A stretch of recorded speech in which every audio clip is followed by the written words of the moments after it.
Meeting of the Back Amateurs to order. Good evening, everybody. Thank you for coming out. Happy October. The days are getting a little bit shorter. The nights are getting a little bit cooler. I think there's still about 7 billion mosquitoes around here, but and there's dew as well. So maybe there's more things that we have to contend with, but at least we have more opportunity to look at the night sky. We've got an action-packed agenda for this evening, but we also have an outside guest speaker who has joined us already on Zoom. So as we usually do in those circumstances, we're going to go ahead and move the guest speaker up to the beginning. And in order to introduce him, I'm going to call on Richard Simon to say a few words. Hey guys, when my first meeting, Sean did a presentation on novas and the Blaze Star that I found amazing, and really wanted to see something similar for you guys for my passion in astronomy, which was gravitational wave astronomy. First learned about it with my professor at University of Florida, optics professor. He showed us the test bench for the stuff he developed for LIGO, and that's when I first heard about it, 2008.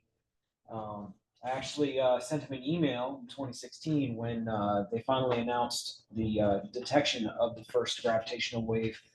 10 years ago, last month, was when they actually made the detection, and but they took their time announcing it. And sent him an email. He's from Austria, so I heard this in his Austrian accent. He said that people around the campus were asking to take selfies with him. He felt like a rock star. And wasn't long after that they gave him the Nobel Prize for it. So to give a presentation on gravitational wave astronomy, we've got Dr. Michael J. Zevin. He's the astronomer at the Alder Planetarium in Chicago. And he's also the, I hope I get this right, Sierra Visiting Scholar at Northwestern University, where he got his PhD. I am not capable of getting this to notice. Thanks for the introduction. And how long do these lectures usually last? Is it 30 minutes, 45 minutes? I'll adjust accordingly. Hey, Dr. Zevin. Yeah, either of those is fine. We normally look in somewhere between 30 minutes to an hour, depending on what you have prepared, what you want to say, and how many questions we get. So we will defer to you on timing, and we appreciate you spending the time with us this evening discussing this really exciting research. I can talk as loud or as long or as short as you want me to. So happy to take questions. Can people see my screen right now? Yes, we have your screen. Okay, and it doesn't have any like blank spaces. It's just the slides. Yes. Cool. Sometimes with Zoom, it shows like the presenter view, which I didn't want it to do. But feel free to please ask questions during this. I'm not sure what kind of lectures you've all had here before. Gravitational waves are kind of a new and cutting edge field within astrophysics. So happy to stop, move this in. I much prefer conversations than lectures. So please do stop me at any time if you have any questions about anything that I'm saying. But thank you for the nice introduction. Yeah, so my name is Mike Zevin. I'm an astrophysicist at the Adler Planetarium in Chicago. Talking a little bit about the history of the discovery of gravitational waves. I was fortunate enough to join the LIGO scientific collaboration just a few months before the first gravitational wave discovery was made. So I kind of got into the field at a very, very good time for doing this kind of science. And through this talk, I'm just going to be giving you a little bit of background about what gravitational waves are, what kind of objects in the cosmos we're interested in studying and looking at with them, and some of the recent discoveries that we've had. In fact, just a few weeks ago, more than doubled our size of compact object mergers that we've observed with gravitational waves, at least the ones that are announced to the public. So it's a really budding field. It's a really exciting field right now, and it's giving us a whole new way to look at the universe. So as folks here probably know, throughout the history of astronomy, we've really been reliant on one particular sense for observing the cosmos, and that is, you can think of it as the sense of sight, but it's really one messenger from the cosmos, which are electromagnetic waves. So, from when cavemen long ago started looking up at the sky and trying to, map out where particular stars are, understand why certain blips of light are moving relative to the stars, to the invention of the telescope in the early 1600s, we've been getting better and better and better at collecting more and more light from the universe. We're kind of just sitting here, just waiting for this light to reach us, and that's what's telling us about all these processes and objects that are in the cosmos. Of course, the light that we see with our eyes is only a very small part of what we call the electromagnetic spectrum. So, ranging from low energy radio waves to high energy gamma rays. I just noticed for the first time that this says gamma rays. I've given this slide so many times before, and this is the very first time that I noticed it says gamma rays instead of gamma rays. So that's fun. Um, but of course, these are all the same type of information. The light that we see with our eyes, microwaves, ultraviolet light, X-rays, they're all different frequencies of electromagnetic radiation. So we've built telescopes to observe all of these different kinds of radiation, both in the ground and in space. But some things that are very difficult to observe with light are certain objects in the cosmos, such as black holes. So this is a not a real picture of a black hole. This is actually from a movie called Interstellar. But it's a realistic physical representation of what a black hole might look like if you were sitting very, very close to it. Interestingly enough, these high budget Hollywood movies, especially this one in particular, did a fairly good job of representing kind of the bending of light that you would see around a black hole, in this case, a supermassive black hole like this one here.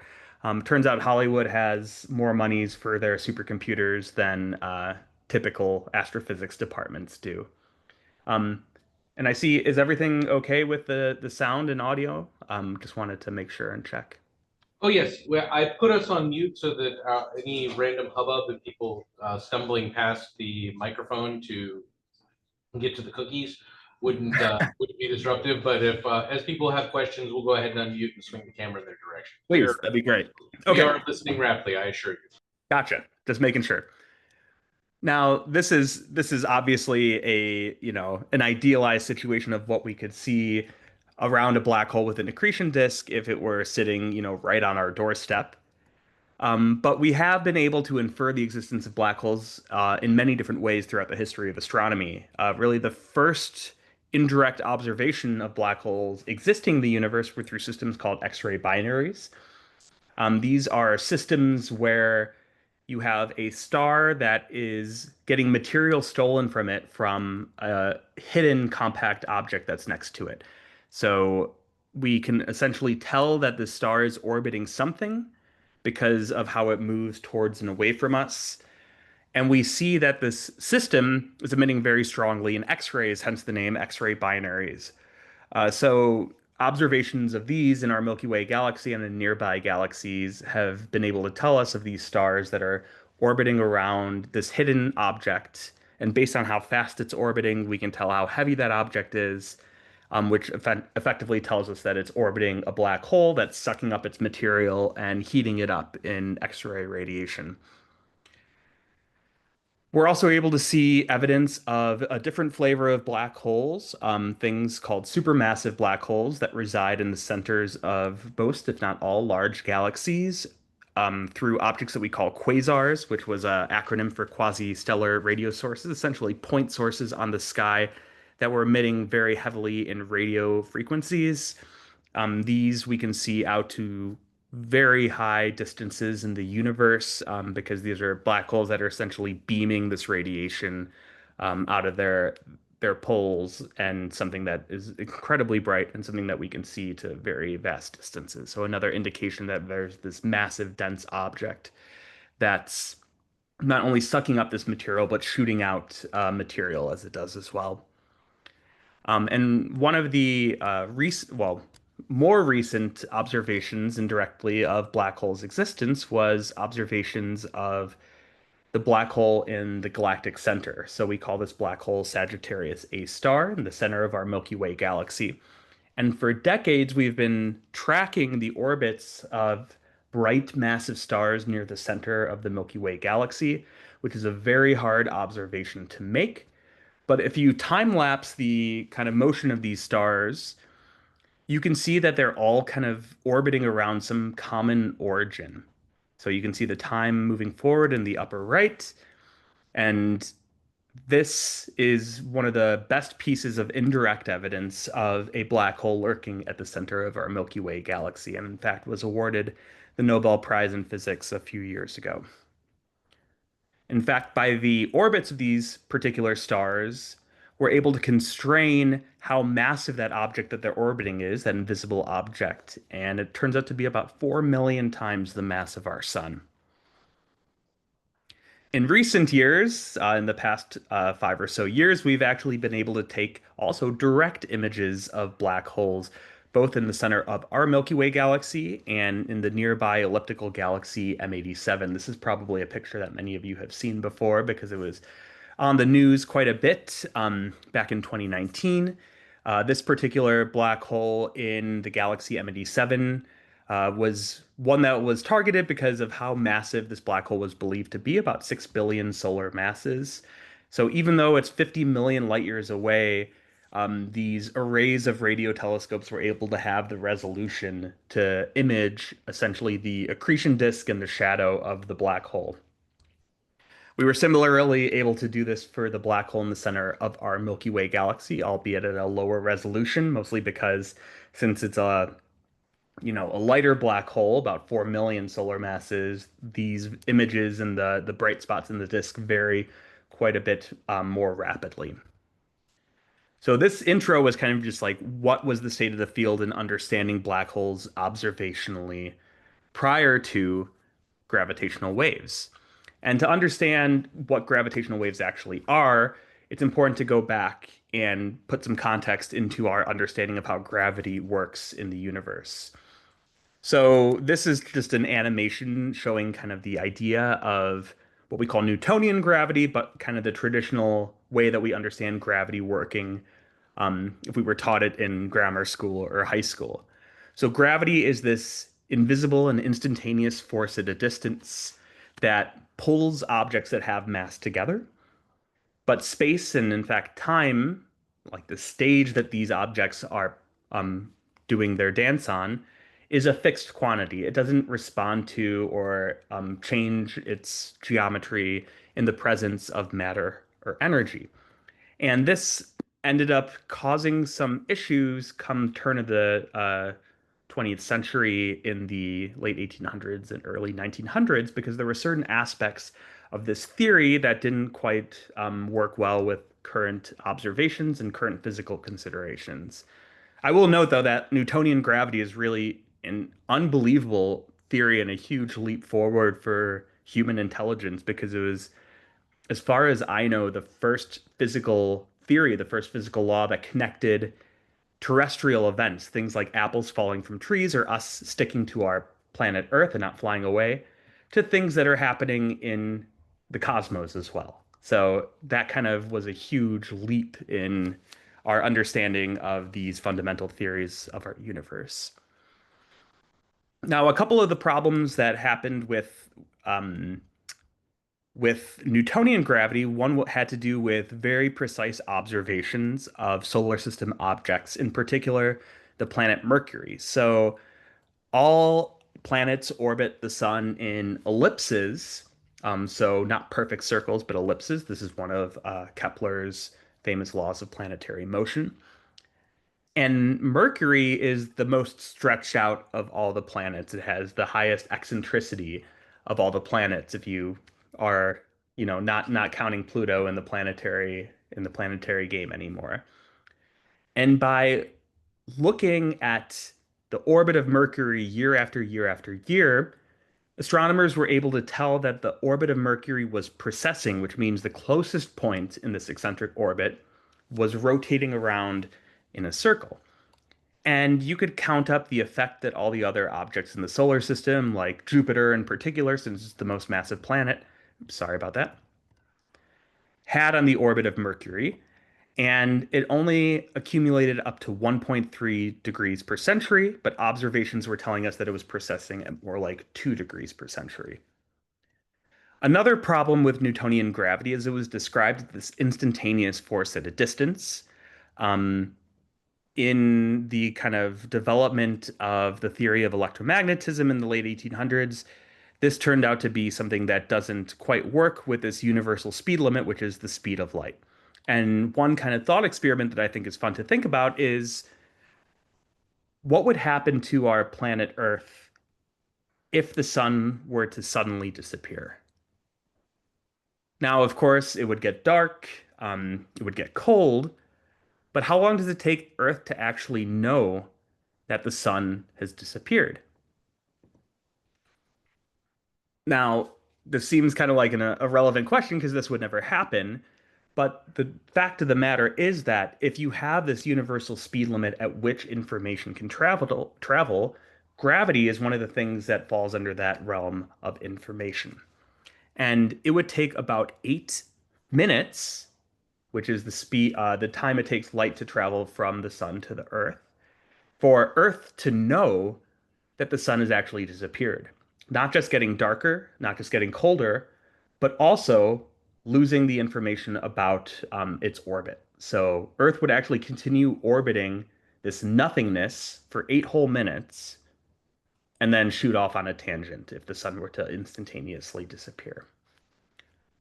So over a grueling 10 years, Albert Einstein reformulated our understanding of gravity with probably his biggest contribution to science, even though he had many, which is his theory of general relativity. And said very concisely by the late, great John Wheeler, um, in this theory, space effectively tells matter how to move, and matter tells space how to curve. So space acts and responds to the presence of matter and energy. And the motion of things through space is really just their motion in this kind of curved geometry of space-time itself. Now, this solved all these problems. I'm going to go through this quickly. There was direct observational confirmation of one of the big predictions from this theory just a few years later by Arthur Eddington in the solar eclipse that was visible in South America. So this really like was one of the things that made Einstein rise to this claim of fame, this kind of direct evidence of this general theory of relativity being a true description of how matter and space and time and energy operate on large scales in our universe. Now, just a year after, one of the byproducts of this theory was uncovered that if you have this malleable fabric of space-time and things are accelerating through this fabric, it actually creates ripples in the fabric of space-time that propagate away from those systems at the speed of light. And these ripples are what we call gravitational waves. So these have been known in theory for about 110 years at this point. And I like to think of it in a simple sense as if you were to drag your hand through a pond of water, you create ripples that emanate away on the surface. Of course, this is a three-dimensional surface that permeates everything, and it's a little hard to think of these in this abstract way.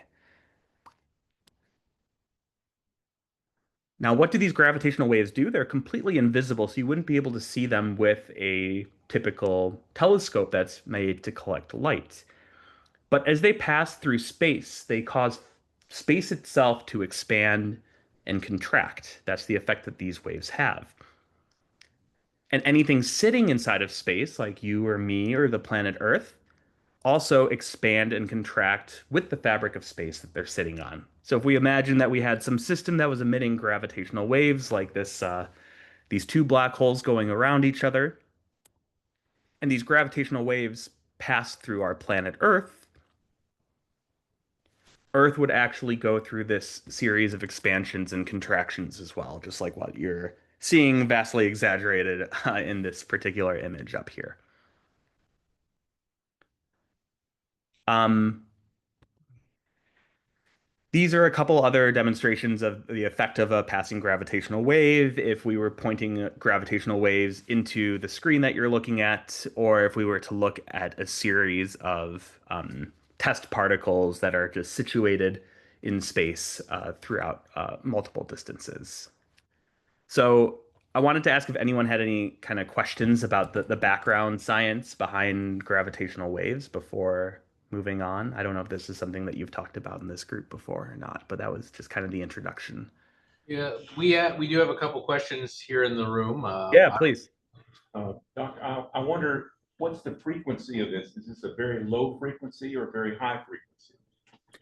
They're at so most of the objects in astronomy in the universe would be emitting these at much lower frequencies than what we're typically used to when we're talking about light. So the frequencies of gravitational waves from things that we believe are happening in the universe span from about 10 to the minus 9, so 1 billionth of a hertz, to a few thousand hertz.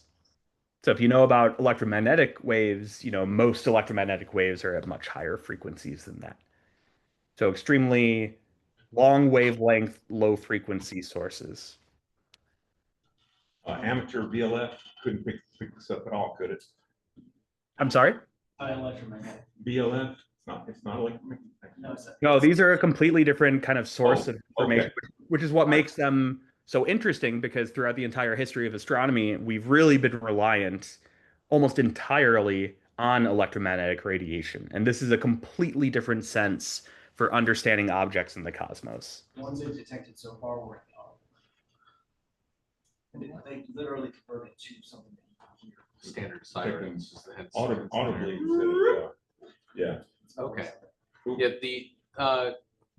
Dr. Zevin, I'll ask, one of the animations you had on the previous slide looked an awful lot like the expansion of the universe. That one in particular reminded me a lot of discussing the Hubble's constant, the expansion, how it isn't localizable. And it made me wonder, I know we're supposed to for the purpose of this discussion, we're supposed to be breaking our reliance on electromagnetics, but I can't help but wonder, wouldn't you still see some effect of light passing through these gravitational perturbations, and it would having some sort of blue or red shift effect? Or is it just not enough to be noticeable, or is it wash out when it comes through? So one thing is, as I'll tell in a little bit, the gravitational waves are incredibly small perturbations. Okay. So, but I will say that the expansion of the universe itself does affect the gravitational wave signals that we receive here on Earth. They have, a wavelength and a frequency just like electromagnetic radiation does, and they are stretched with the expanding universe as we're looking at things very far away. So they do get redshifted just like light does. From the expanding universe. Okay. Any other questions from the room or from out in Zoom land? Okay. I've heard some recent theories where people are speculating that gravitons may actually have a small amount of mass.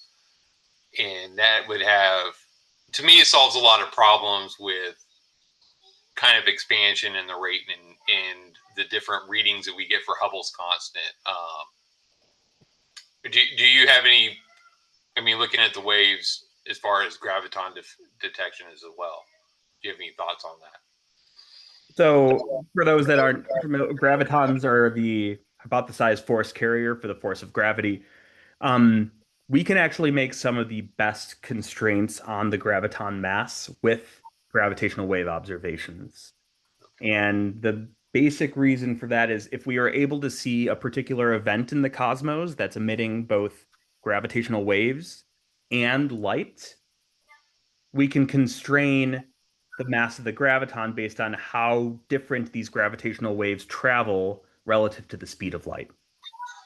So the one observation that we were able to make like this, that I'll talk about in a little bit, constrained the graviton mass to extremely close to zero, if not zero, which would mean that it is a massless particle that does travel at the speed of light.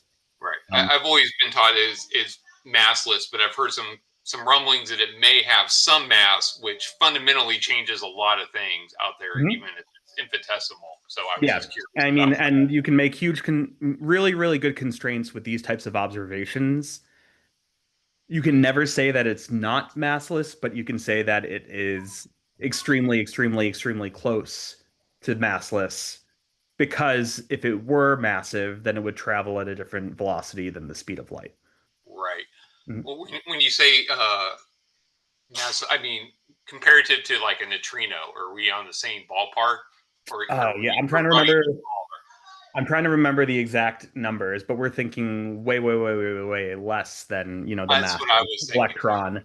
So yeah, could be constraints could be around the neutrino mass. I don't exactly remember how fine the constraints are for the graviton mass. I'm probably getting off topic, so No, no, it's a great question. So I'll keep going through to get to the fun stuff.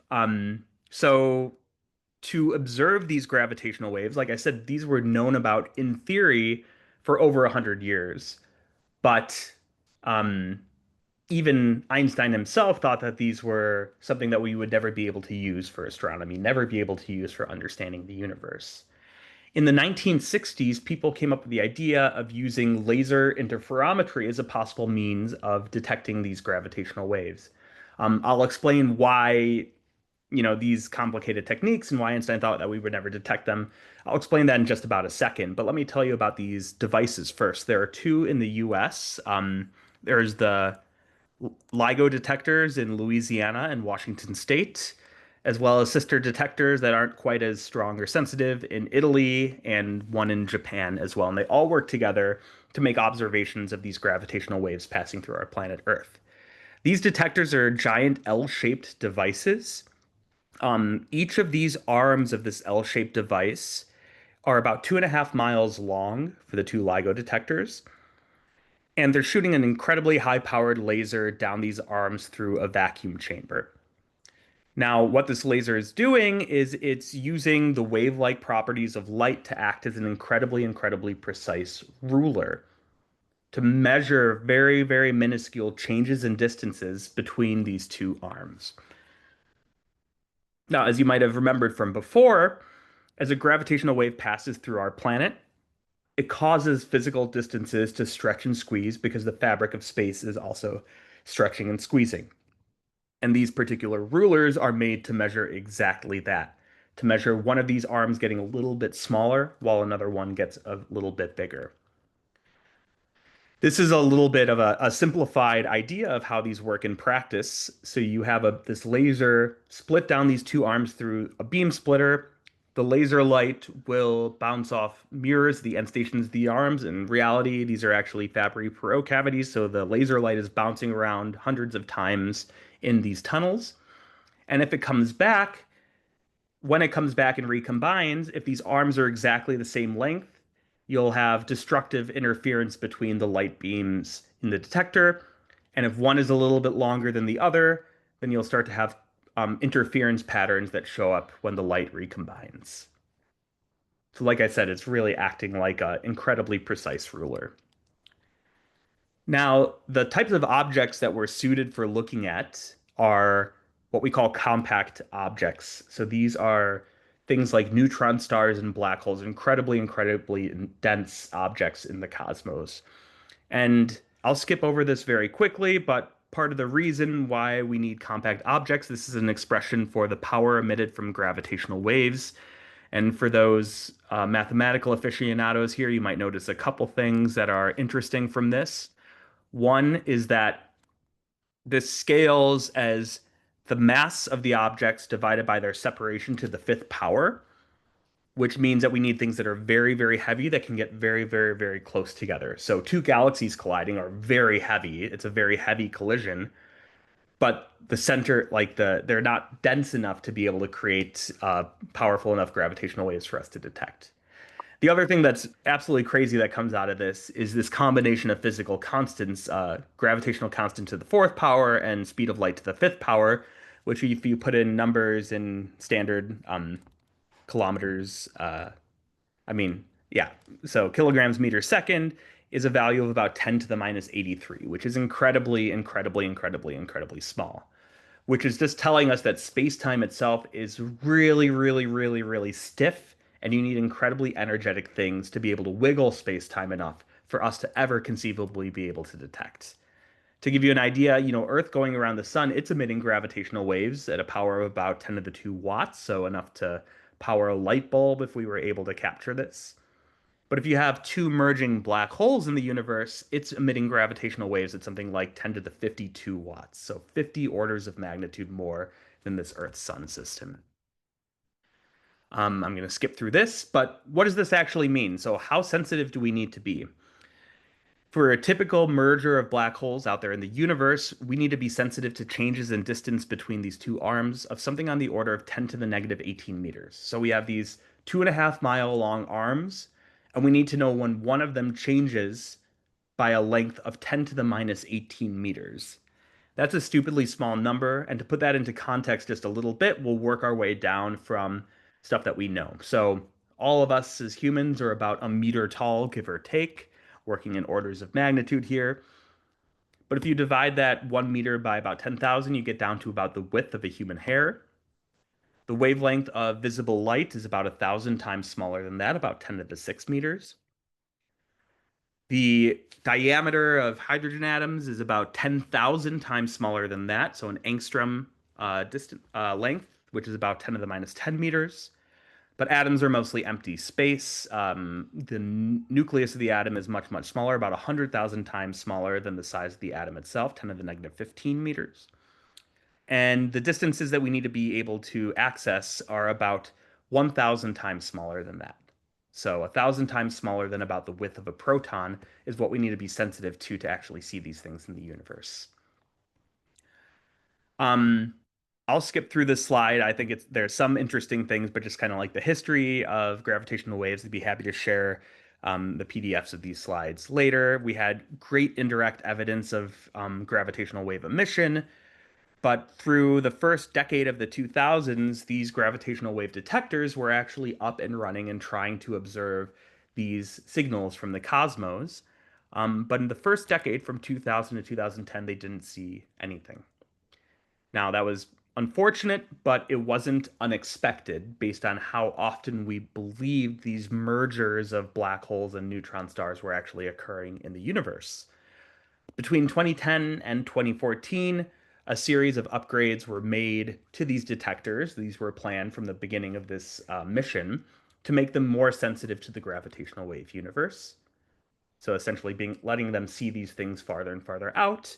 And in September of 2015, the first observing run of these new events began.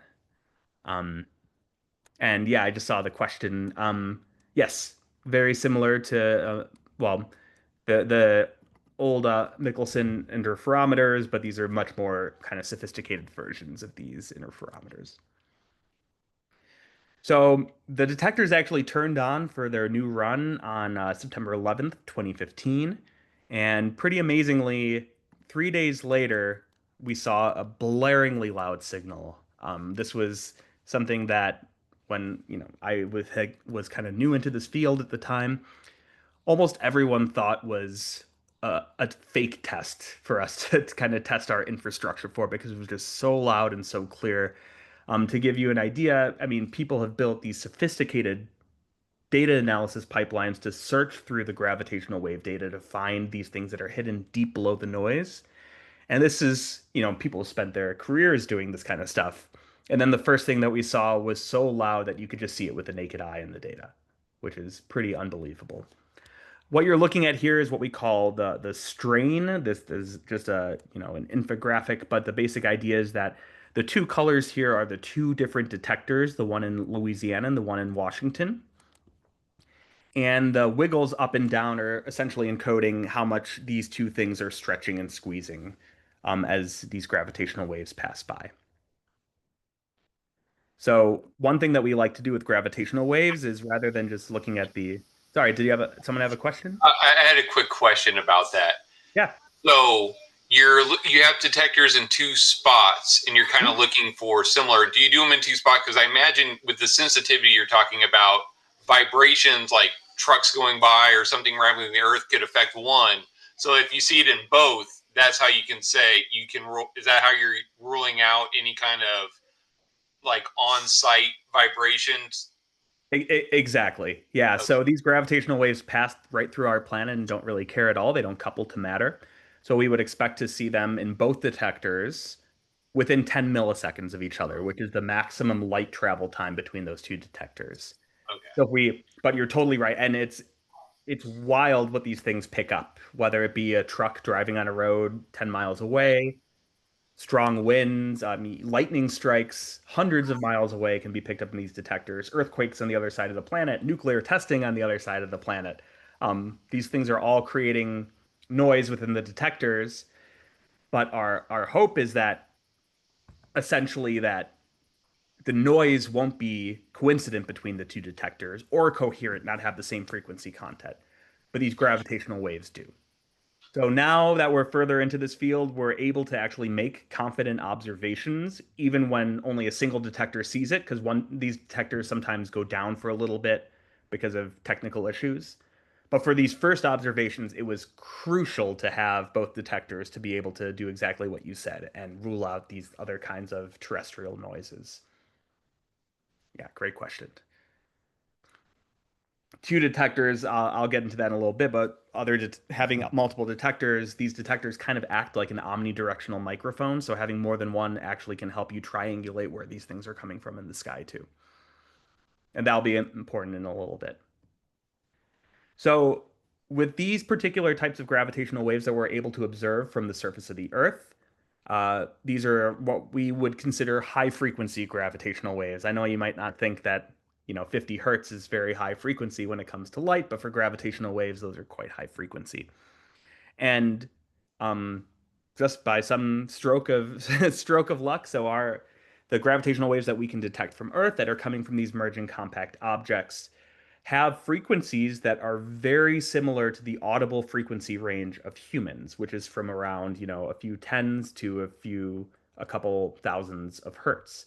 So we can literally take the data from gravitational waves, the exact frequencies that we're seeing, and turn it into a sound that we can listen to, which is one of the reasons why people will often use the analogy that we are hearing the universe for the very first time. And I'm not sure if these sounds are going to work. I think I got them to work, but I'm going to play this now. And what we're going to be looking at is a spectrogram, so a time frequency map of this very first event. And you're actually going to be hearing the frequencies from this event as well. So let me know if you can hear this or not. We can indeed hear it. Good.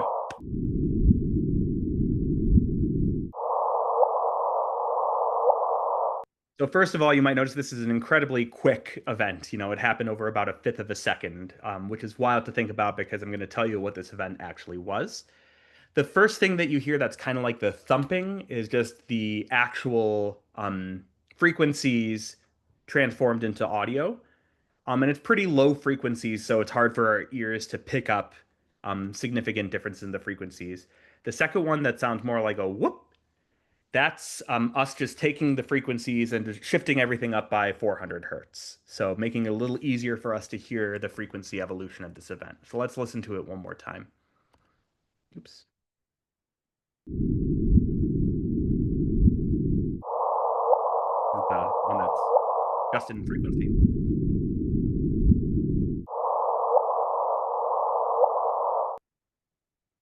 Great. So what is giving us this particular signal?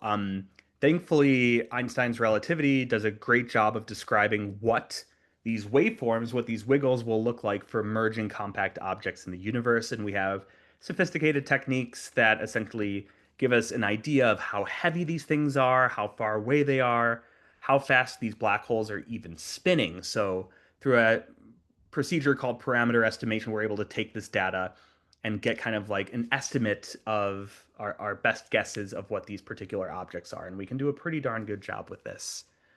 So it turns out that this very first event was caused by the collision of two black holes. These two black holes were about 1 billion light years away. So this is actually something that happened 1 billion years in the past, since gravitational waves travel at the speed of light. And that whole fifth of a second signal is something that we're simulating right here, slowing it down significantly. But what we're catching is the last 5 to 10 orbits of these two black holes as they're going around each other. They're losing energy through the emission of gravitational waves. So their orbit is shrinking because of this energy loss. And then these black holes eventually merge and form a bigger black hole. These two black holes were both about 30 times the mass of the sun, so much, much heavier than our sun for both of these. And like I said, this is an incredibly slowed down view. You know, the background stars are there for, you know, for artistry of this, but the bending of light around these particular black holes, as well as their evolution around each other, is something that's using the real physics from what we measured in this particular signal. Like I said, this is incredibly slowed down.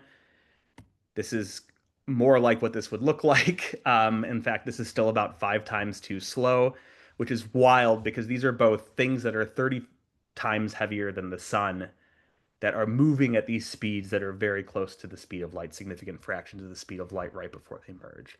And this is why they're emitting strong enough gravitational radiation for us to detect. Now, one thing I love about black holes is that these things are actually incredibly small objects relative to their mass. The final merger product of that black hole is only a couple hundred kilometers across. So I've placed it on top of Canada here. So you can see just how tiny this thing that's over 60 times more massive than the sun actually is. One of the amazing things about this that I love to share as well is that these two black holes that collided for this first event, like I said, they're each about 30 times the mass of the sun, but to give you a little bit more precise numbers, one was measured to be 29 times more massive than the sun, and the other was 36 times more massive than the sun. But the final merger product here was 62 times more massive than the sun. So if you do a little math in your head, 29 plus 36 doesn't equal 62. There's 3 solar masses lost during this collision. That's actually lost to the energy that's emanating away from these gravitational waves that are being emitted. And people might know, you know, E equals mc squared. This is Einstein famous mass energy equivalence. 3 solar masses of pure energy is a ridiculous, ridiculous amount of energy that's being contained in these gravitational waves. In fact, if you were to take all of that energy and use it to power a light bulb, that light bulb would outshine every single star in the observable universe during this collision. So incredibly, incredibly energetic events, but not emitting light. They're depositing their energy into the fabric of space-time itself. We interrupt for a quick question. Please. So you said that you had a few days into the data run, this signal was detected, but that also people had done a lot of effort to go back and analyze data to figure out if find things that were otherwise lost in the noise. If we were only able to detect it naked eye, looking at the signal for that fifth of a second, that means an awful lot of energy was released at that moment, but presumably more energy was released in the time leading up to it. About how far did people do their analysis to figure out how far back it was actually detectable now that we knew what to look for there? Yeah, that's a great question. So the way that we actually do, so when you can't see it with the naked eye thing was just like a kind of fun fact of, you know, we were able to detect this with just the naked eye. But in reality, what we do is since we have such a good idea of what these signals should look like based on Einstein's relativity, we develop hundreds of thousands of templates essentially for black hole mergers of different, you know, mass combinations and spins and whatnot. And we use these to scan through the data in a process that we call match filtering. That's kind of the main way that we look for these things within the data itself. This particular signal, the thing is the early wiggles are much less powerful than the later wiggles. So as you get closer and closer to the merger, the power emitted in gravitational waves grows significantly. I think it's to the power of to like something like to the fifth power with the distance between these two objects. So you can, you know, if you looked at this, for example, and you imagine putting a template on this, eventually you just get lost in the noise. So the power is just so small that it's not any different from the typical noise fluctuations that we have. But that is, I mean, effectively when we're trying to estimate properties of the system, we are using these much longer templates that are picking up some information from this region before you know, but for this particular system, I mean, you're not going to get much information more than a second before the merger because the gravitational waves are just so weak, even that close to merger. You really need these last few cycles when the black holes are very, very, very close to each other. Yeah. Yeah. Thank you for that. It kind of speaks to what you were talking about earlier with how the units boil out when you were calculating the EDT. We have another question in the room. If it's I was just wondering how many events have been detected so far. Great question. Can you hold that for like 5 minutes? Because I'll get there. sorry, we'll go back to listen. No, this is a super good question. So moving back forward again, I wanted to highlight one other event that we saw in 2017. This one, you'll notice some stark differences when I play this one. Here we have 3 rows because the Italian detector was online for this as well as the 2 ones in the US. So this one takes a little longer, but I'll start things off. Now, one thing you can tell right away is that this is happening over a significant longer period of time. So we're getting many more cycles, kind of what we were just speaking to. You might not hear anything just yet, but I'll be quiet now so you can hear kind of the end part of this signal.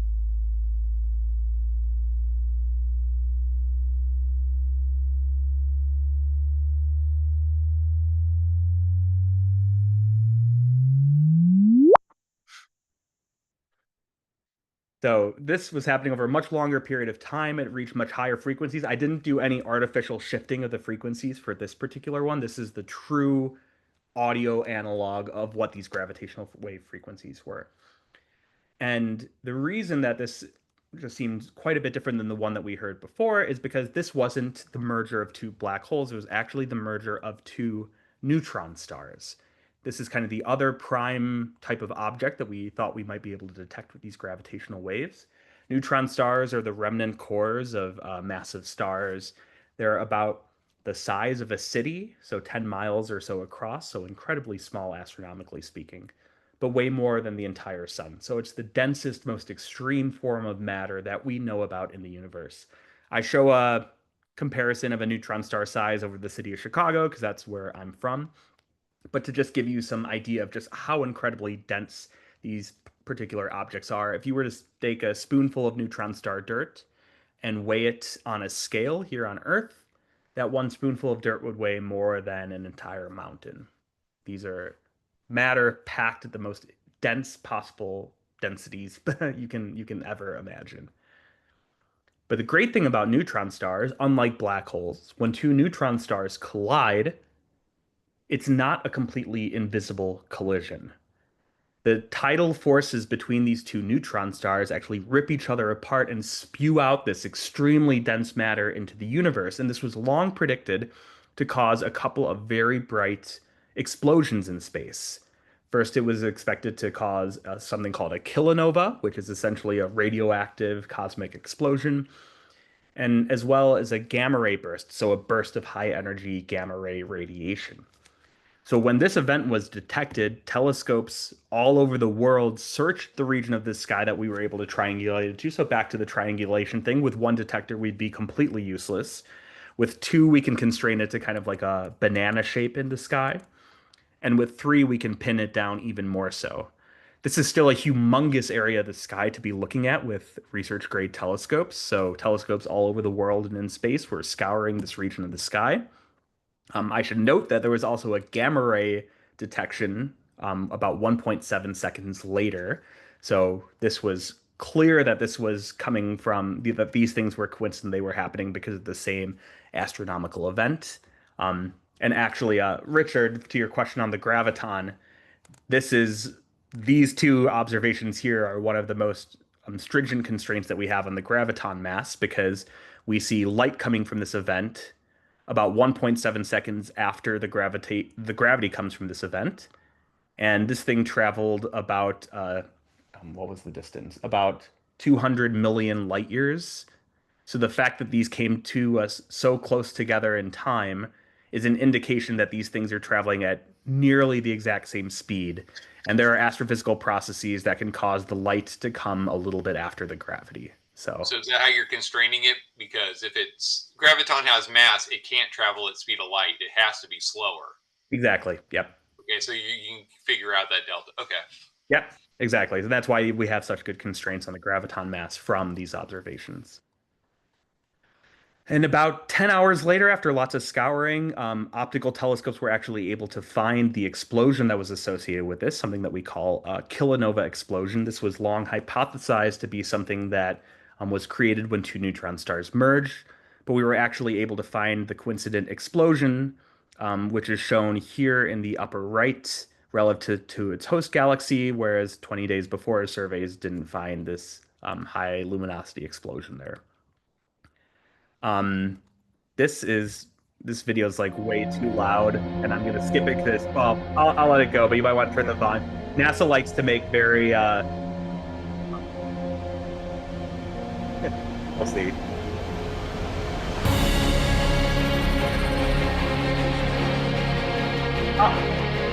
I'll skip past this because oops, and I said I'd skip past it, then I went back to it. They tend to make very over the top visualizations with these big astronomical discoveries. But this blue area here is representing what we call the kilonova explosion. You're imagining this incredibly neutron-rich, high density material being flung out into space that will cause, uh, you know, things to emit through radioactive decay. But one of the things that happens in these explosions too is that you actually get very efficient formation of heavy elements from these types of explosions. And in fact, we didn't know where many of the heaviest elements in the periodic table came from. There were thoughts that they came from these types of events, but we never confirmed it until this particular event. And this one merger of these two neutron stars that we saw actually yielded about 200 times the Earth's mass in gold. So things like gold and silver and uranium and platinum that we have here on Earth, we believe actually originated from these collisions that happened back deep in the history of the cosmos.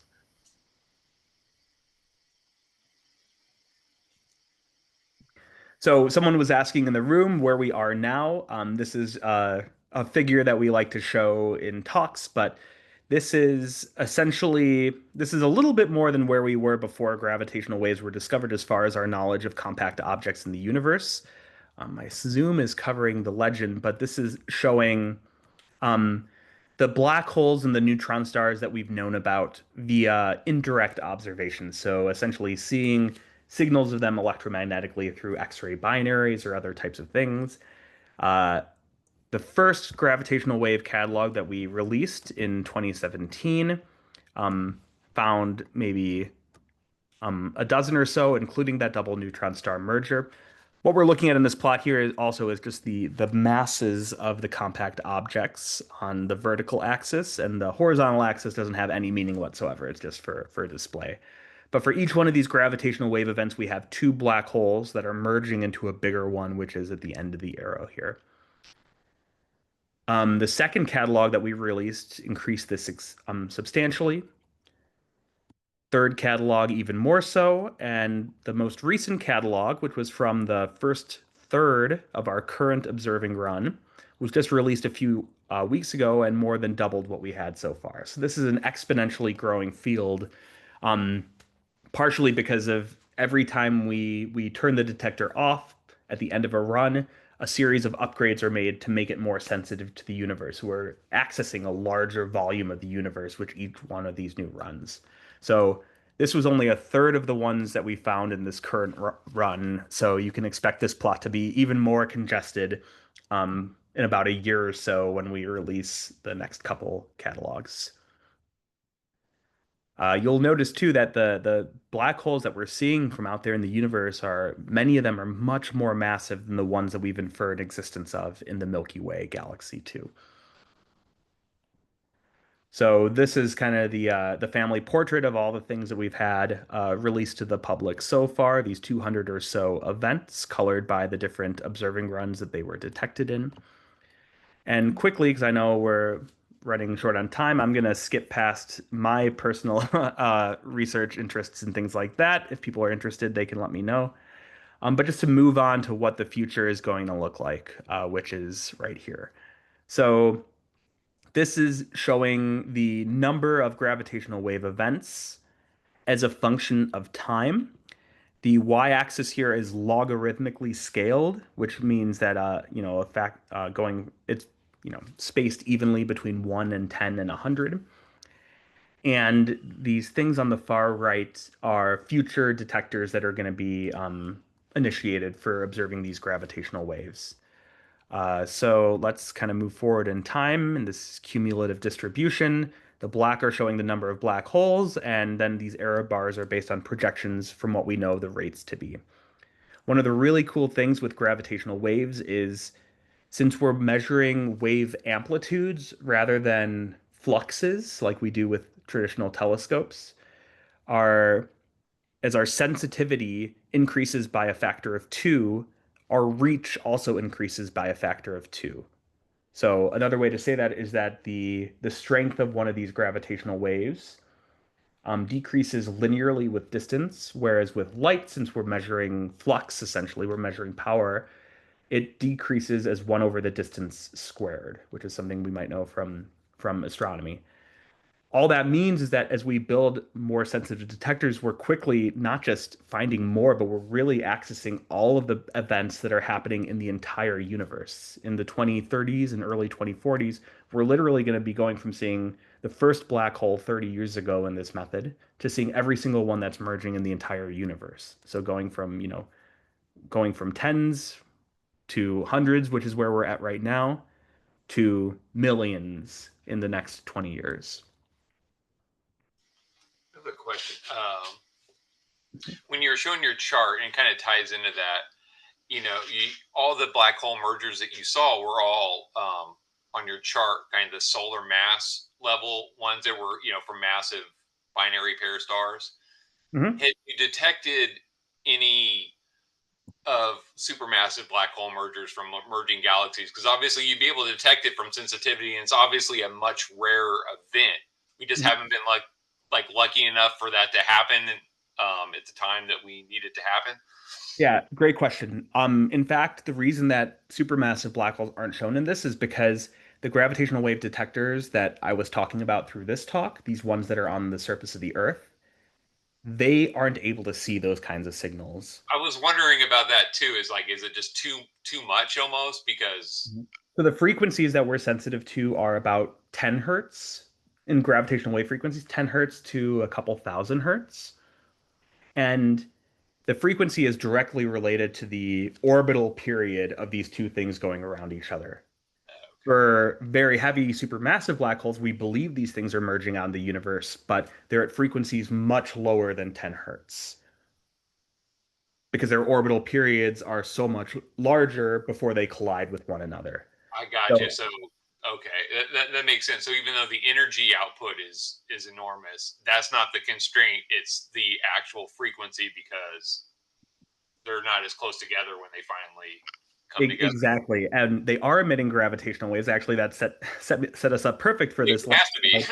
Yeah. set us up perfect for this last slide right here. So these terrestrial interferometers, which are the first ones to observe gravitational waves, they're limited by our planet itself because the Earth is rumbling and grumbling, and there's just so much noise below about 10 hertz that there's not much more that we can do to be sensitive to lower frequency gravitational waves. But just like light comes in many different frequencies and many different wavelengths, so do gravitational waves. And the mergers of supermassive black holes are expected to happen at these much lower frequencies, things like 10 to the minus 8 to 10 to the minus 3 or so in terms of gravitational wave frequencies. And the European Space Agency, with contributions from the US, are currently building this kind of next generation thing called LISA, which is going to be effectively a much bigger gravitational wave detector in space. So it's not going to be good for seeing these small black hole mergers, like the things that are tens to hundreds of solar mass, but it'll be extremely good at seeing supermassive black hole mergers in the universe. So you're exactly right, and this is just like I mean, these things are kind of like, the first telescope that Galileo pointed in the sky. It's really the first thing that we're using to look at this entire new spectrum of information from the universe. But there are going to be other things that are going to be, looking at the other wavelengths of gravitational waves that are sensitive to different physical phenomena in the universe. So, Yeah, you set that up perfectly. So thank you for the good question. You're welcome. So you're actually going to be able to detect from, I see pulsars and supernova. I mean, well, pulsars are naturally regularly occurring, but supernova. Yeah, so the pulsars Would gravitational waves give us a bigger heads up that the supernova? Because I know usually we know that they're happening because we see the neutrinos first, and that's when we go, "Oh shoot, let's look, supernova is about to happen." But the gravitational wave should come before the neutrinos. You might get a split. Like, I mean, we're talking fractional milliseconds probably, yeah, but yeah. Yeah, I was gonna say it's gonna be a very small amount of time, and we don't. So right now, what we've seen are these compact binary and spirals and mergers. That's what we've been able to see so far. The ground-based detectors, and also this is my last slide, so people can feel free to like think about or ask any questions. But these ground-based detectors, some of the other things that we might be sensitive to are pulsars that aren't completely spherically symmetric. So a pulsar that's a perfect sphere that's rotating wouldn't emit gravitational waves, but since pulsars have magnetic fields, they can lift up these minuscule mountains that are actually quite dense. And as that pulsar rotates, we're able to see gravitational waves from the that mountain essentially spinning would around. we expect? I wouldn't expect a pulsar to be perfectly spherical because they're spinning so fast. So wouldn't that cause some kind of So elongation? yeah, so the weird thing with gravitational waves, you need to have a time varying quadrupole moment, which is completely jargon, but the way that I I like to think had of no it, idea. Okay, I don't know. yeah, the way that I like to think about it, if something has a shadow, if you were casting a shadow on it and that shadow changes over time, it emits gravitational waves. If you had a pulsar, even if it was stretched out like this and rotating, it wouldn't be emitting gravitational waves. But if you had one little piece of the pulsar that was sticking up more than the others and rotating around, that would emit gravitational waves. Okay. Yeah. And then And supernovae, we expect supernovae to be asymmetric. The problem is with current models, probably the only way that we could currently see gravitational waves from supernovae are if they happened in the Milky Way. Just we're not that sensitive to things much farther away, and supernovae only go off in the Milky Way once every 50 to 100 years. So we just would have to get really lucky to have one happen in the next few years. I'm wondering, going back to the pulsar one, so the surface of the pulsar is going to be fairly smooth because gravity is so strong. But I know that there are sometimes tweaks, and that's what kind of causes. Isn't that what magnetars tend to be, where there's small perturbations on that surface, and that's causing the insane, Mhm. um, kind of distortions in the magnetic field, and you get the Yeah, or magnetar. like the So crust of the that's pulsar probably going where through. you get it. Okay. Yeah, but yeah, these little tiny mountains I'm talking about. I mean, these mo mountains on a pulsar can be, centimeters or inches tall, and they're Okay. really just controlled by the strong magnetic field lines coming out of the pulsar itself. So these are one of the sources that we're actively looking for from known pulsars in the Milky Way as well. Gotcha. But yeah, I mean, I realize we've been over an hour, and sorry for going long, but there have been some great questions along the way. I'm happy to stick around for another 5, 10 minutes and answer any questions that people might have about all of this. No, we appreciate that. We've got at least a few in the room. Go ahead, Jeff. How many instruments or stations do you think you need to add to better get an understanding of the spectrum of events that are happening? Because I see we're adding more, but how many do you need? Because I'm coming from a meteorologist standpoint. Obviously, more weather instruments, better data. We don't have many instruments over the oceans in a remote sense, but in this way, how many more would help us understand what's going on? So that's a really good question. So first of all, we would need, I mean, the best thing to have is have multiple instruments that are at the same sensitivity. So the two in the US are significantly more sensitive than the one in Italy and the one in Japan right now. So it's we have detected some in three. Ideally, well, other than making them more sensitive, which there are ideas for, and I can go into that in a little bit, but ideally, we would want to have three or four at like at perfect places on the planet because the big thing that having multiple is allows us to triangulate these things better in the sky.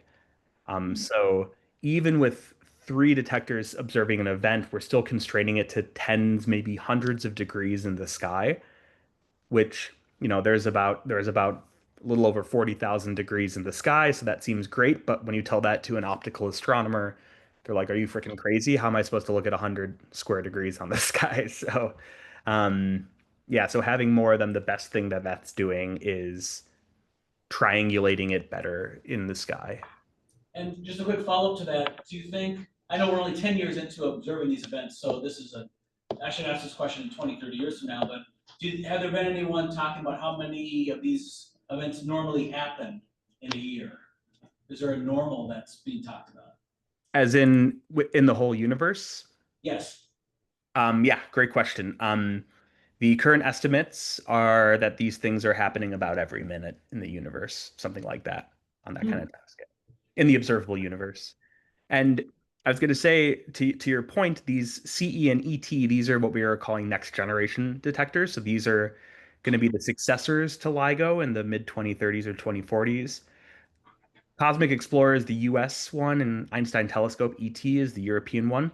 Cosmic Explorer, the plans are for it to be similar to LIGO, but instead of being 4 kilometers on each arm, it's going to be 40 kilometers, which is a huge engineering and technical challenge in its own right. The US actually has like a lot of empty space that could have this, but at those distances, you actually need to be cognizant of finding topographical places that offset the curvature of the Earth. So you need to find natural kind of bowls on the Earth to be able to set these kinds of things up.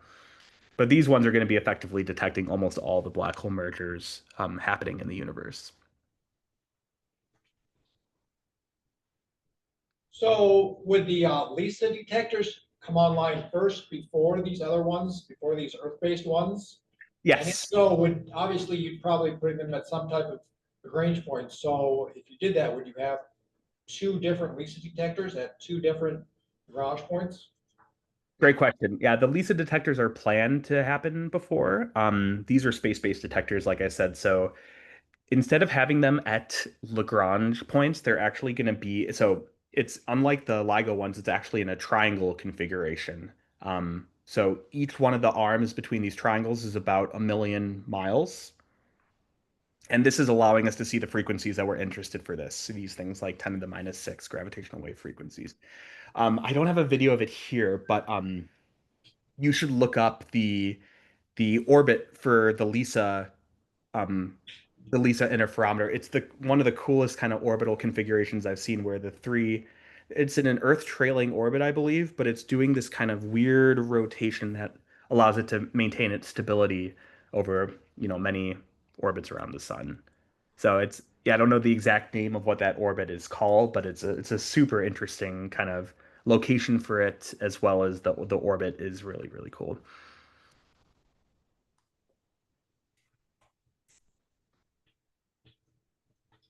But yeah, Lisa's planned as of now for the mid 2030s, so think 10 years from now or so. But of course, things can always be pushed back as they are in astronomy.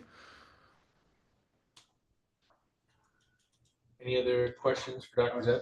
A little bit of a brag. Guido Mueller asked me if I could be one of his electrical engineers a couple of years ago for Lisa. He's over in Germany. I'm sorry. Oh, yeah. My old optics professor is over in Germany. Heading up the project for me, so part of the project.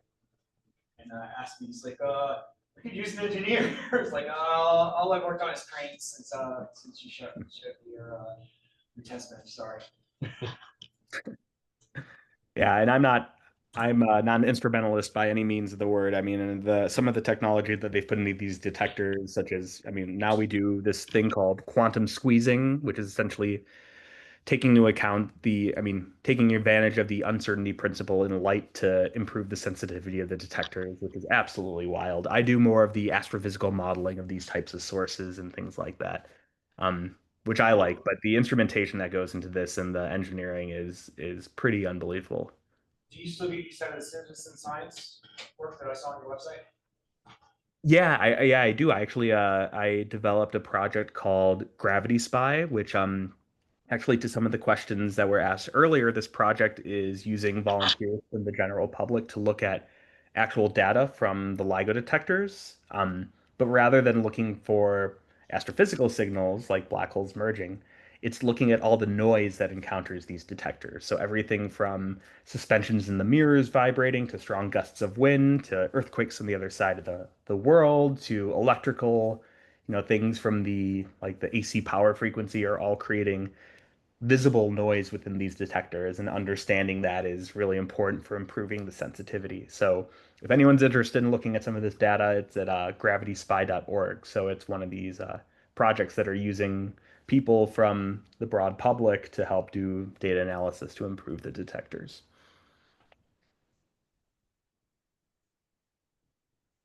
Writing that on the board.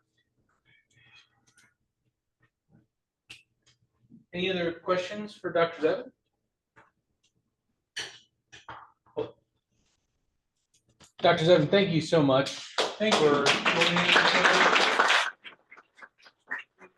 It's a really treat to be able to get somebody who is actually out there doing the science and pushing the boundaries of our understanding. It's inspirational so that we know how much more is going on there. As much as we all enjoy explaining to people that Pluto is not a planet and showing them the moon, like we're going to be doing this upcoming Saturday, it's really thrilling to know that we're still pushing the limits of what we know and what we can know. So thank you very much for joining us tonight and sharing that with us. Yeah, thank you for having me, and it was a lot of fun. So yeah, hope all the best to everybody, and yeah, feel free to email me if people have any kind of follow-up questions down the road. Outstanding. Thank you so much for joining us.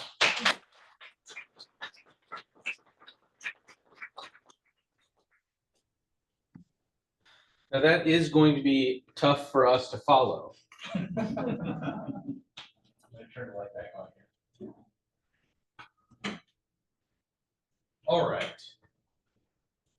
So, and also thank you to Richard for getting that set up and suggesting topic.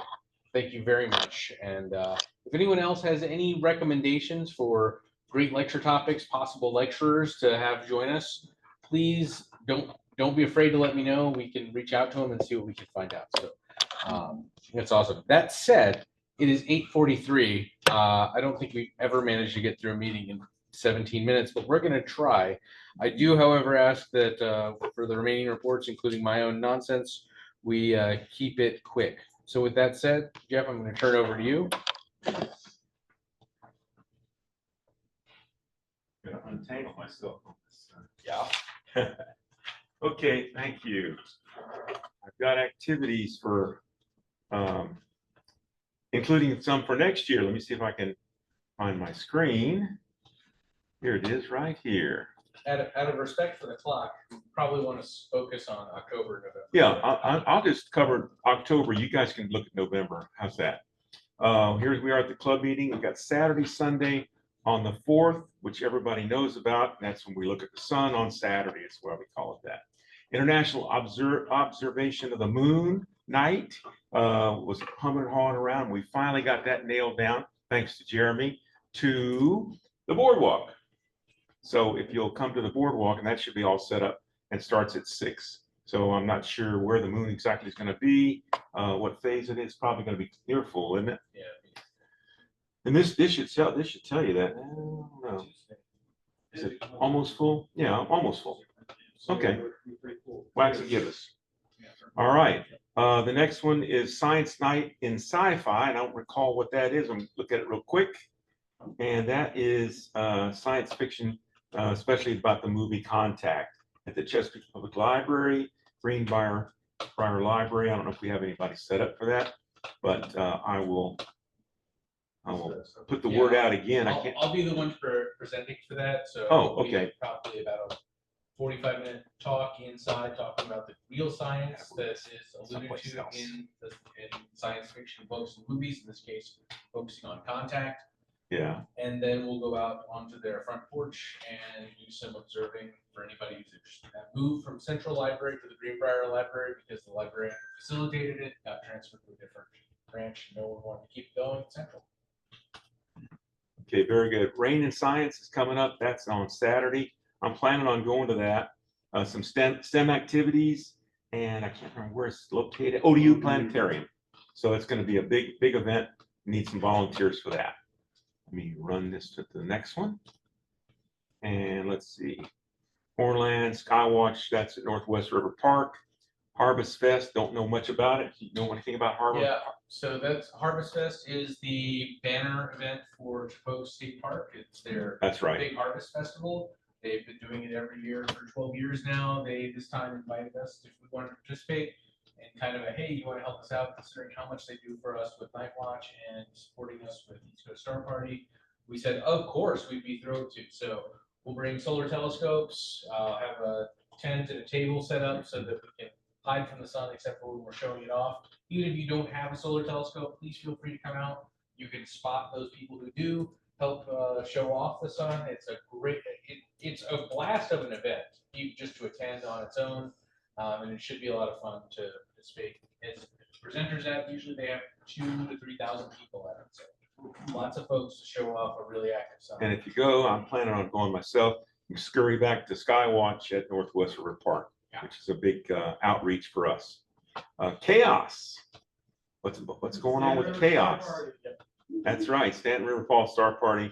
And I haven't ever been to that. It's supposed to be really, really good. So we'll talk about it when we have more time. Let's see, Corn Watch, Night Watch, Chip Oaks, the standard thing. Garden Stars again at 28. I think they canceled. Did they cancel yesterday?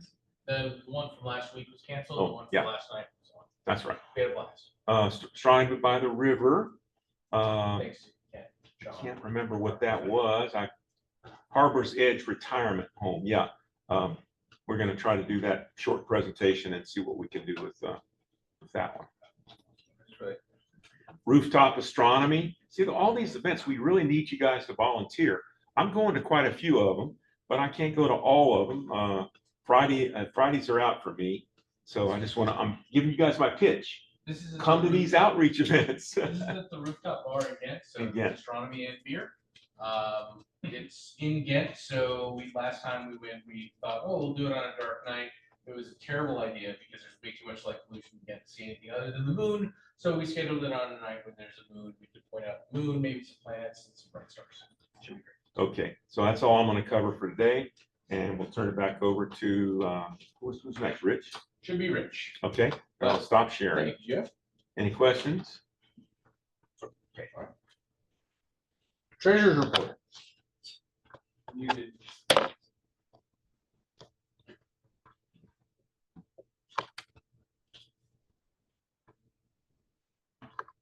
We can't hear you, Rich. We're not hearing you, Rich.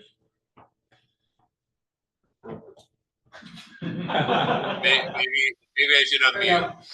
Hi, Sandy. All right.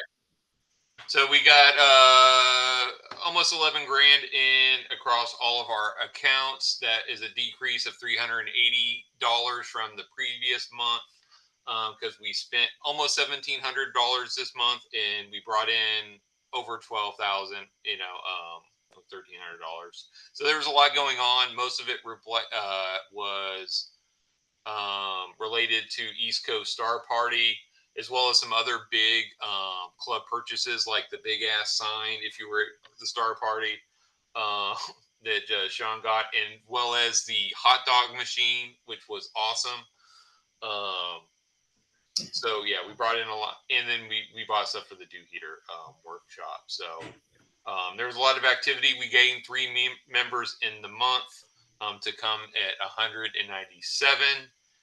I was going to say, oh yeah, and speaking of the East Coast Star Party, Jeremy will like to know that we finished in the black. We finished with $11.05. So we $11.05.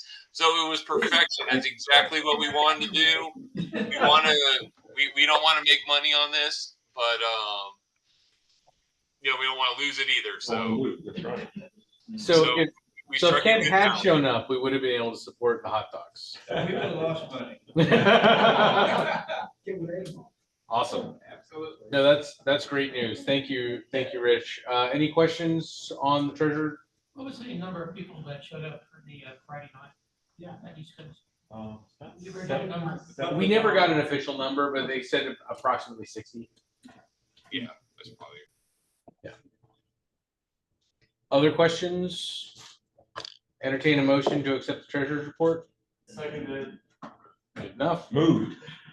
All in favor? Aye. Accepted by acclamation. All right. Thank you, Rich.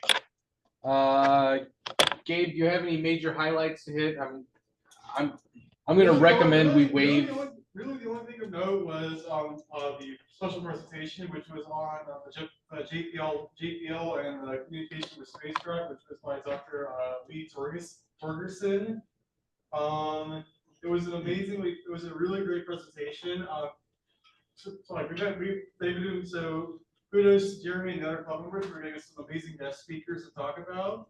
But that's really all I have of note. Everything else is pretty much just business as usual. Everything else will be covered in the whole new business. It's all the folks in here who are getting us the good speakers. I just call them or ask people to call them. So Move to accept the minutes. Seconded. All in favor? Aye. All right, approved. Excellent. Thank you. All right. Bruce, anything from Alcor? Yes, can you hear me okay? And can I share? If it's quick.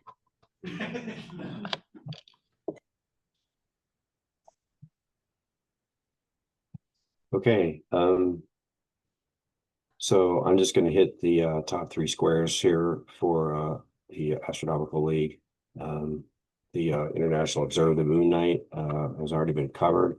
There is a specific challenge that is currently underway. For the International Observe the Moon Night, you need to submit by November 11th. It's described on the Astronomical League website. You need to make observations between October 2nd to October 11th, and you have to observe certain features that are described here. So perhaps you can do that on October 4th, and the different MRI that you need to record either with your telescope or even visually are listed there. The other challenge currently underway is the T Corona Borealis Observing Challenge, but Rich Roberts will have to wait yet another couple of months because we are still waiting. So anyway, that was pretty simple. Observe before and after the blow up.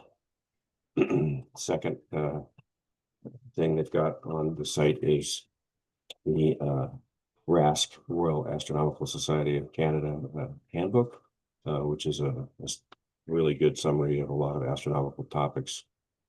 And they're also selling calendars for 2026. Also on the site is the October night sky chart, which is very useful for outreach. And lastly, I think I already covered this in the August and September meetings I attended, but the Reflector magazine has our awardees that have won different pins already. This is the June edition, and I think we've already covered the awardees from last meetings. It was Jonathan Sheets and Ben Loyola. Okay, so I'm still waiting for the September edition to come out. Once that comes out, then we'll go over who won pins in November. Thanks. That's all I have. Okay. Thanks, Bruce. Do you have anything from the East Coast Star Party side?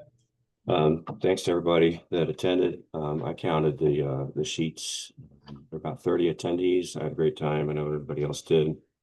Next order of business, which we should not cover tonight, and we'll do it by email, is to coordinate with Mr. Trevor Johnston for the March or April 2026 dates for the East Coast Star Party. Thank you. Sounds great. Thank you, Bruce. Okay, I'm going to skip over observing reports for tonight. We'll circle back around to them if we have time. As far as items for old business, just to quickly summarize, we do have materials for the Dew Heater Workshop. We did a few Dew Heater workshops at the East Coast Star Party. If there are folks that really want to build some Dew Heaters, and this is Dew Heater time, please let me know so we can figure out what the right time to schedule one of those events are. I can also just randomly throw something on the calendar, but I'd prefer to know who I'm trying to schedule, especially since I'm probably doing this in my garage/driveway, so I can get an idea of how many people to expect. Bruce alluded to the Royal Astronomical Society of Canada's handbook. I put something out on the monthly update this past month. There is a bulk buy option that if a club wants to put in an order minimum of 10, we can get $26, and that includes shipping rather than $28 plus you pay shipping. So far, I have 8 people who've reached out to me that are interested. So I need a few more. If we hit that threshold, I'm planning on putting in the order on Monday. So please, if you're interested, let me know. It looks like we have 9. I hear 9. Do I have 10? 10, 10. So please let me know just by Monday. Did you have George? I do have George on here. We have we put something on the web store to so that you can pay via PayPal or some such. We'll put that on there. But please let me know that's coming so I know how many to order. You did put that live, Sean, or have you not quite gotten that yet? You could just use the last link. Oh, that's true. Yeah. Just Other. annotate so Rich knows what it's for. When you're at the BBA store, just use this when you're directed to. You're being directed to use that link. Okay. There we go. Patrick, was that a 2? Like you want 2 copies? Okay, so we've hit 10. So yeah, by Monday, please let me know. It's a great handbook. I will admit I absolutely use it when I'm compiling the list of cool things to observe, but there's a lot more cool things to observe in there. I meant to bring it and forgot. Okay. The other item is, as we discussed, International Observe the Moon Night is going to be the Virginia Beach oceanfront. The city of Chesapeake initially approved us, but we're not able to use the planetarium area for a variety of reasons, mostly logistical. So we're moving to the oceanfront. We will be getting some parking passes. If we have few volunteers, then we will be able to park at the parking spot for the Surf Rescue Museum. If we have more people than that, we'll be able to use those zones to onload, offload, and then we'll go shuttle ourselves over to the nearby parking garages. We cannot park on the boardwalk. It is likely that we will get ticketed because we can only do that when we have permission from the events people. Any questions on any of that? Great. On a related to old business, if I'm not sure if David Fontani is on there. There was a shout out for the hot dog machine. It was a great success at the East Coast Star Party. David actually bought a hot dog machine and donated it to the club. So now we don't have the ability to have 18 hot dogs. We have the ability to have 36 hot dogs. We So need another machine. one for Kent and one for everyone else. So thank you, David. I just wanted to recognize you for that, both your assistance with the extra hot dog machine and all the help that you and Andrea did getting us set up and taken down at the Star Party. So thank you for that.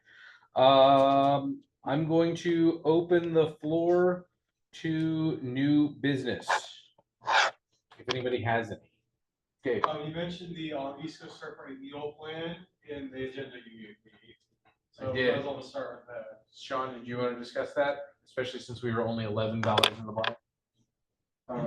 Refresh my memory. The meal plan idea? Oh, no, you go ahead. Or do you want to defer that to We can another? defer, All right, we have 2 minutes. All right, yeah, we'll defer that one. 1 minute. 1 minute. Okay. In that case, we have time for observing reports. Anybody have any good ones? Time's up. No, I still have a minute by that clock. That one the other day. What's clock's slow? 9 o'clock. That's the one that we count. We follow by. No. Okay.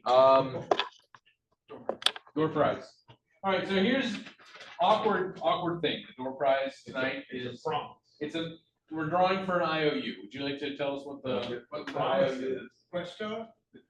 The Mount Palomar telescope. The promise is that we'll have an adapter for cell phones to hook up to your telescope, and it's not a plastic one, it's a heavy duty with a case. And of course, I didn't bring it, I apologize. But I will get it to the winner, I promise. We didn't get coffee tonight either, so. We didn't try. I read one last month, so I'm gonna let her draw a ticket for tonight. Last 2 digits are 234. 234.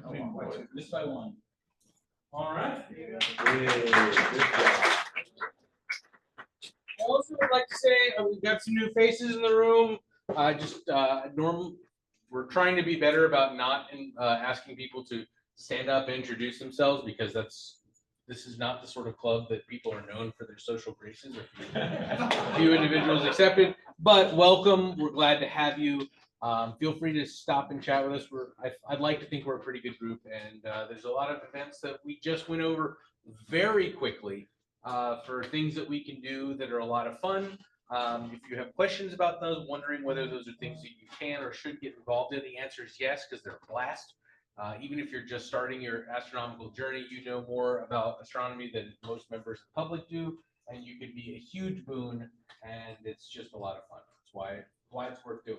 So with that said, standing by to chat with anybody who would like to, but I think we want to go ahead and call it for the evening. I will entertain a motion to adjourn if anyone would like to offer one. I offer a motion to adjourn. We have a motion. Second, all in favor? Aye.